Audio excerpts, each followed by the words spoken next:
Good day, Peter Hinton here from CapPlus. Thank you to AFSIC for inviting me to present to you today on blended finance in education and health. What I would like to do is follow a number of slides, which you can see in front of you, hopefully, looking at this whole area. So what we're going to cover today is the landscape of education in Africa and what the state is and isn't doing, and what non-state providers are doing in the light of the shortfall in state education. Then we're going to look at these non-state providers, their nature and the role that they're playing in Africa, and why parents choose to send their children to non-state schools. Then we're going to look at health as a comparison. Both health and education are very important to communities and societies, and are prioritized after shelter and food by communities. And yet they have similar problems in terms of non-state provision and the role of small and medium-sized enterprises filling the gap, and the finance structures and the finance challenges that come with that. So I want to look at a health comparison, and in particular look at medical credit fund and what lessons we can learn from them. And with all this, we're looking at the whole role of blended finance, both finance in the form of loans, and alongside that, grant funding in the form of technical assistance, which is there to improve the capacity and quality of services provided by those low-cost schools, in this case of education, and low-cost clinics and hospitals and pharmacies in the case of health. So we're going to look at blended finance for health, blended finance for education, and some of the lessons that we've learned in particular from those working with those two sectors, and then conclude.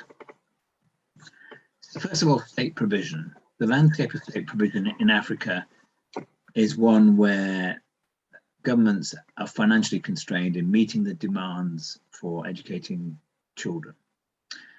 As you probably remember, structural adjustment programs in the 90s restricted what governments could spend to try and live within their fiscal discipline to get their debts forgiven under HIPC, and that meant no recruitment of civil servants, which in turn included no recruitment of new teachers and no building of new schools, as governments lived within their structural adjustment programs.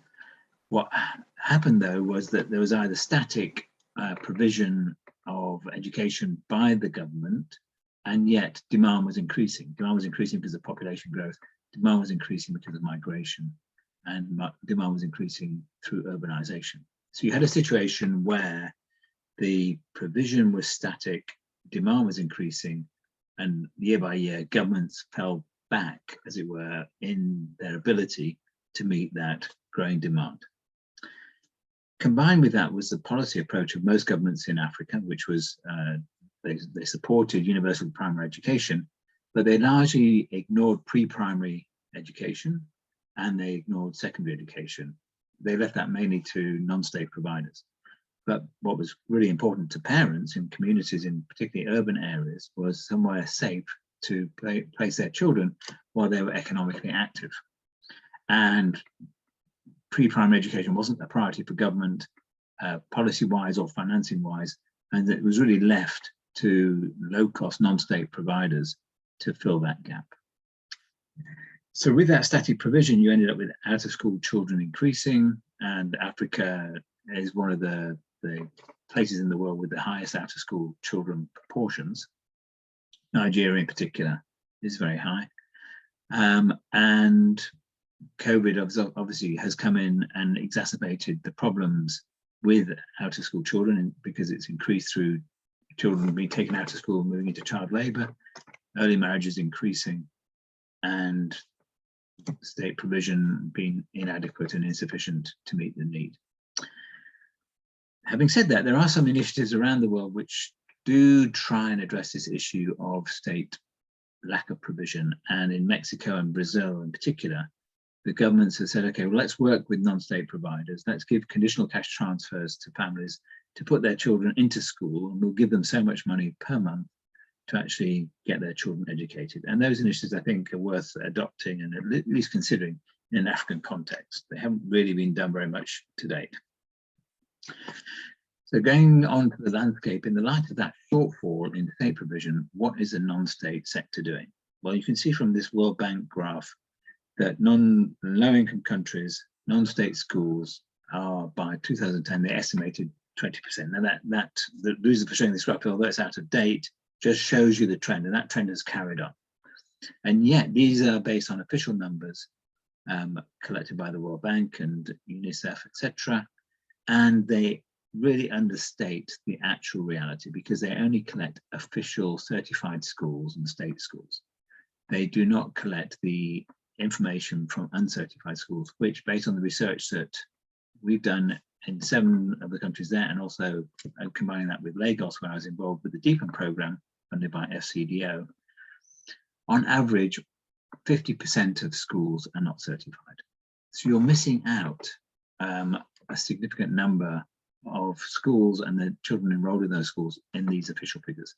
Moreover, the work in Lagos showed that 75% of children were actually going to low-cost, 70% of children were going to low-cost schools. In Kampala, the research there showed 86% of children were going to low-cost non-state schools. So on average, in the 7 cities, excluding Lagos, 1 in 2 children were going to low-cost schools, early years and primary. And that was unheard of and unknown before that research was done.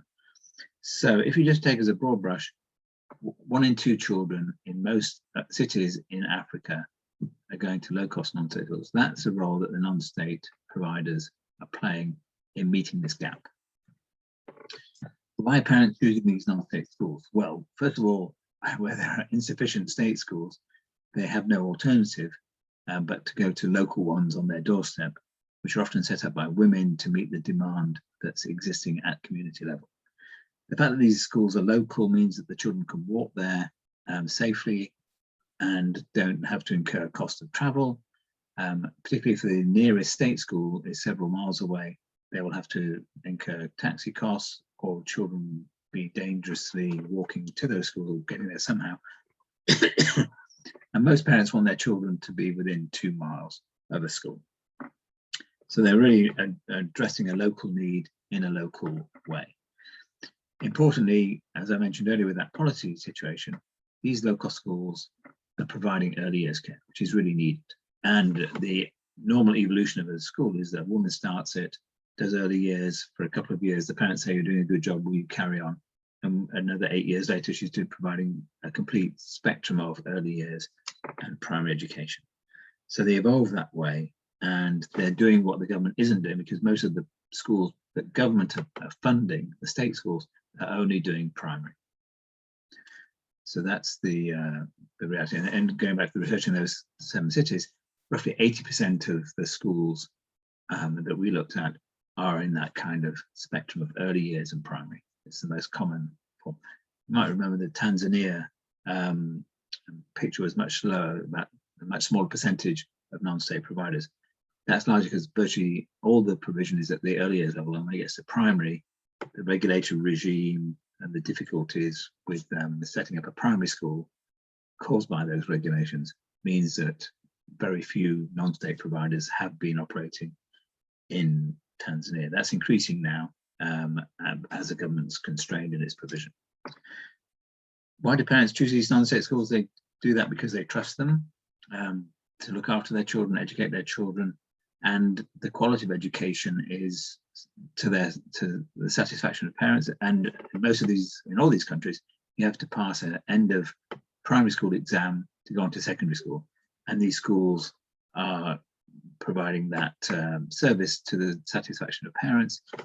And the fact that these schools have been going for so long, 50% of them have been going for more than 10 years, it would appear that they are delivering a sufficient quality of education that parents continue to trust them. The problem in all these countries in Africa is there's lack of information about education quality. It's not produced and published on the state side. It's not produced and published on the non-state side. It is captured because the government knows how many people have taken the exams, but it's not done at school level because the uncertified schools cannot enter their children into the national exam. under their own name. They have to go through the umbrella of another school, because uncertified schools cannot become exam centres. So we've got a real problem in terms of information and how each individual school is performing, even against that simple metric of how the children doing in the end of primary school exam. So these are issues that need to be addressed. And the last thing that why parents send their children to these schools is that they are affordable. On average, children cost of fees in those schools in those 7 cities is about $120 per annum. So roughly $12 per month. But there's a but. These schools want credit. The graph on the left shows you that on average, 60% of these children want access to finance to grow and expand. In reality, only 15% have been able to get funding from banks and MFIs, 15%. Why is this? Partly it's because half those schools are unbanked, so they have no relationship with the financial institution. Secondly, they actually, half of them are uncertified, and lots of banks will not lend to an entity that's not got full license. And the other aspects of cost of finance can be too high. If you're running a low-cost school, your margins and your profitability because of non-payment of fees can be quite small, and therefore you haven't got the cash flow to finance a 30% cost of interest, cost of funds. So we've got a problem here that the schools want to grow and expand, build new classrooms, employ more teachers, but they can't actually get access. And we quantified that as the unmet demand, 4.5 billion. That's including the Lagos number of 2.8 billion. So there's a 4.5 billion market opportunity in those cities alone. So forget the rest of the countries, it's just in those 8 cities of 4.5 billion. So let's look at the health sector quickly in comparison. African Development Bank estimate that 50% of health provision in Africa is by the state, and therefore there's a shortfall of 50%. Who's providing this healthcare in the non-state sector? It's the private clinics, pharmacies, small hospitals, thousands of SMEs, not dissimilar to the schools providing education. And they similarly face a big unmet demand for finance, not helped by the fact that, like the SMEs I just talked about, they'll be unbanked, but they also have poor financial records, and therefore there's an insufficient basis for financial institutions, even if they were prepared to lend, to be able to make a credit decision. And the health quality in those providers is variable. So an interesting initiative which took place in 2009 to address this issue was the only to date medical focused, health focused fund looking at getting finance into the small and medium-sized enterprise sector in the health sector. This was set up in the Netherlands, medical credit fund, 30 million of debt, 7 million of technical assistance. So a blend of finance and grant funding, debt and grant funding to actually address this area. So medical credit fund had 2 arms. One was the financial arm and one was the technical assistance arm.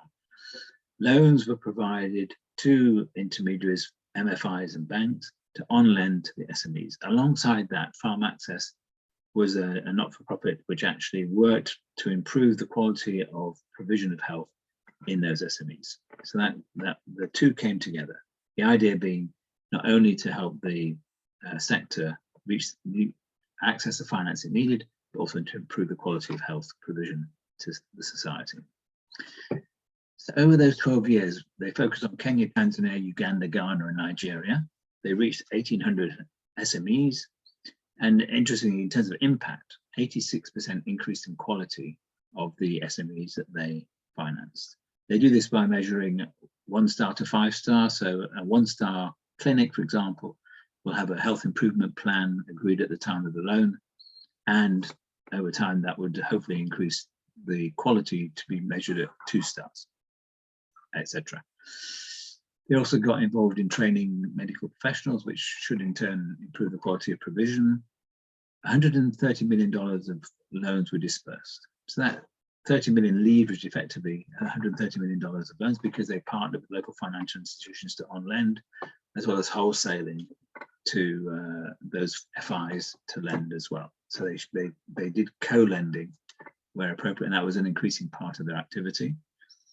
Loan repayment was 94%. They worked with 17 FIs. And towards the end of 2019, 2020, pre-COVID, they'd started moving into digital lending. Now, over 80% of what they lend is directly to SMEs using digital technology. And that improves the margins, it improves the sustainability of what Medical Credit Fund are doing. And it takes away the risk of lending to financial institutions, which is what they learned the hard way. It doesn't necessarily work, where a bank in Nigeria or a bank in Kenya or a bank in Ghana goes bust. If they've wholesaled their money to that bank, they lose their money. Whereas now, by co-lending instead of wholesaling, and by doing digital lending, the risk is with the SME rather than with the financial institution. So that's what Medical Credit Fund has been doing. And they're now doing a second fund, $100 million with technical assistance to build on that experience. What did they learn in terms of using blended finance for health? Well, first of all, any finance that is provided is linked to the incentive to improve quality. You have to bring the two together. The carrot, as it were, is the finance that these SMEs want. And the thing that we say, okay, you want the finance, therefore, alongside that goes a commitment to improving quality. And we'll work with you using the TA to do that. However, the recipients themselves must contribute towards that TA cost. It can't be for free, otherwise there's no real commitment. Boards have to be engaged, and the TA has to be focused, and it has to be appropriate to the life cycle of the SME and what their needs are. It has to be core to their business and mission. It can't be a donor-driven or FI-driven, DFI-driven push of our agenda. It has to be, what do they actually need as a business to succeed? And the package that's offered between finance and TA has to be seen as a package and have achievable conditions. Importantly, we have to engage Medical Credit Fund, that they found they had to engage with the right local expertise. And so in Ghana, for example, their whole TA facilities led by an ex-nurse. So you have to have the right people, and ideally local people being the implementers of the TA. So let's look at education and where blended finance has worked there. Varthana in India is a very interesting non-bank financial institution. It's worth mentioning that we are now seeing non-bank financial institutions with a clear focus on the low-cost school sector emerging in Africa. We've got Ed Partners in Kenya, we've got Ed Finance in Nigeria. So they're playing a role as a financial intermediary to try and get funding into this space. Varthana provides blended loans and technical assistance to get funding into local school sectors. They have an education improvement plan, not dissimilar to the health improvement plan, which they agree with the school. And the TA is driven by TA experts. Schools have a say in who they work with. And importantly, the loans are affordable in local currency. What Medical Credit Fund did was they used loans and they hedged it using TCX. That made those loans quite expensive. What they're doing now is they're raising more equity, they're taking the currency risk on their own balance sheet, and they're lending in local currency. And hopefully the diversification of risk will mitigate devaluation. But what's interesting and what I think is appropriate for DFIs to think about is how equitable is it to lend in hard currency to local financial institutions who are then on lending in local currency. You're not sharing the risk. You are sharing the risk with equity, but you're not sharing the risk if it's hard currency debt. Is that fair? Is that appropriate? Is it sustainable? And I would argue to be sustainable, you should at least share the risk 50-50 of the currency exposure. Going back to Varthana, what did they do? They lent to over 4,500 schools, reaching 3 million students, 100,000 teachers. The portfolios performed well, school improvements taken place, and DFC from America has recently committed $15 million in debt. So things are improving and growing at Varthana, and that provides an interesting example of blended finance, working with those schools to improve the education quality delivered alongside finance to grow and expand. So CapPlus has been financing SME, well, not financing it, but working with SMEs and financial institutions for the last 15 years, trying to increase MFI's capacity to lend to SMEs, corporate banks' capacity to lend to SMEs. I just wanted to mention two examples here, one in Kenya, one in Côte d'Ivoire, about where CapPlus has been working with EdTech providers to improve the quality of education delivered by SMEs, where FIs are providing loans to those SMEs. And in both cases, East and West Africa, common factors were that the FIs become, importantly, aggregators. They're able to reach that diverse and distributed SME population with loans. And they're also providing grant funding to get the EdTech into their schools, so that actually improves the quality of education. And it's relevant to the people who run those schools that this is there. Now with COVID, this was just exacerbated in terms of using technology to provide a service. TA is actually efficient and impactful when the following aspects are held to. First of all, it has to be provided independently, ideally, but within an aligned organisation. So in the case of Medical Credit Fund, Farm Access was the partner body. With short cap funds, which are private equity funds investing in the financial sector in Africa, CapPlus played a role doing the technical assistance, both aligned. But TA begins with a service that the CEO and the SME wants and is ready to absorb. It has to be relevant to their business, and they have to recognize that it will involve change and that the status quo cannot remain. There's meaningful cost sharing and commitment at board level, and that ideally there should be a dedicated person. If it's a private equity fund like ShoreCap and Medical Credit Fund, you've got dedicated people doing the investment and the due diligence and so on and so forth with the finance, but then you've also got somebody who's dedicated, working alongside the investment team to do the TA. So in conclusion, blended finance does have a clear role to play in both health and education in Africa. The non-state sector is playing an important part in delivery of critical services to society and is in need of finance to grow, but it's also in need of technical assistance to improve the quality of delivery. Blended finance can crowd in philanthropic funding, impact investing, DFI, and commercial funding. What's needed is more local currency funding to actually meet the needs of these SMEs in an appropriate fashion and be sustainable. We require local TA partners to work with those providers of education and health, and you need good measurements of impact to make sure that the money is actually delivering what we want. And importantly, we need to listen to the community. It can't be a top-down, finance-driven activity. We have to listen to what the community prioritizes and respond to that. But still, what is needed is we need to work with government. We can't ignore government. They're the regulators, and they can provide finance, as with conditional cash transfers. They can actually make life a lot easier for the non-state sector. And we need to leverage off the existing human and physical infrastructure. We don't need to build lots more schools from scratch. We can actually help SMEs build more classrooms. We can actually help them employ more teachers. We could use double shift systems to actually leverage off the human and physical infrastructure that's already there.